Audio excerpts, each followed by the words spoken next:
Yes, warigani mtazamaji wa Uhondo TV. Mimi naitwa Aidan Jeremiah. Lengo langu ni kuweza kuletea taarifa mbalimbali za michezo ambazo zinapatikana ndani ya Uhondo TV.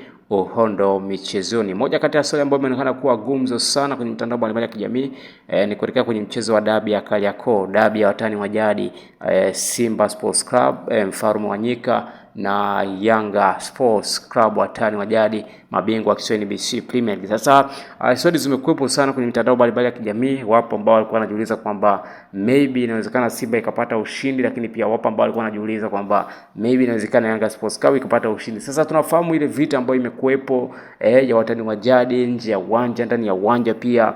Sasa tazama ile tukio ambalo limeonekana kuwa gumzo sana kwenye mitandao mbalimbali ya kijamii baada ya klabu ya Simba wakiwa wanawasili uwanjani, lakini pia na pamekuepo kama sintofahamu fulani hivi au kama kamzozo fulani hivi ambako kaonekana kuibua hisia kubwa za mashabiki wa Simba, wa Yanga na mashabiki wa soka pia kiujumla. Kwa hiyo tunafahamu asilimia kubwa matukio mengi yamekuepo kwenye dabi ya watani wa jadi, hususan Yanga Simba pia kuelekea kwenye dabi pia matukio kama haya yamekuepo, na hiyo unaweza kusema kwamba ni kama sasa sintofahamu ambayo imeendelea kutengeneza maybe kama big airlines sana kwenye vichwa vya habari, kwa sababu matukio kama haya yamekuwa yanatoa kama surprise tofauti. Tunafahamu kuna dabi ambayo iliahirishwa, kuna dabi ambayo iliahirishwa, kuna dabi ambayo iliahirishwa.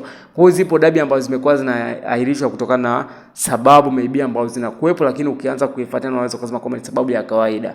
Na huu ni mzozo ambao umetokea wachezaji wa Simba wakiwa na wasiri, lakini tazama namna ambavyo walinzi waliweza kuzunguka lile gari la Wekundu Msimbazi Simba Sports Club.